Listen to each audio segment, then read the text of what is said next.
ছাত্র জনতার গণ অভ্যুত্থানের মুখে ৫ আগস্ট ক্ষমতাচ্যুত হয়ে ভারতে আশ্রয় নেন সাবেক প্রধানমন্ত্রী শেখ হাসিনা। সর্বশেষ তথ্য অনুযায়ী তিনি এখনও ভারতেই অবস্থান করছেন।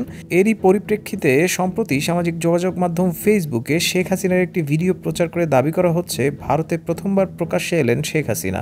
ওই দাবিতে একটি ভিডিও ফেসবুকে প্রচার করছেন অনেকেই। তবে ফ্যাক্ট চেকিং প্রতিষ্ঠান রিমার স্ক্যানার জানায় ভিডিও সাম্প্রতিক সময়ের না, বরং অনেক পুরনো। বুধবার রাতে এক প্রতিবেদনে হিউমার স্ক্যানার জানায় ভারতে প্রথমবার প্রকাশ্যে এলেন শীর্ষক দাবিতে প্রচারিত দৃশ্যটি সাম্প্রতিক সময়ের বা ভারতে ধারণকৃত নয়, বরং ২০২২ সালে যুক্তরাজ্যে ধারণকৃত শেখ হাসিনার একটি ভিডিওকে আলোচিত দাবি করে প্রচার করা হচ্ছে। ইউটিউবে প্রচারিত ভিডিওতে এটি উল্লেখ করা হয় এটি ২০২২ সালের ১৮ সেপ্টেম্বর ব্রিটেনের রানীর শেষকৃত্যের আগের দিন ধারণকৃত।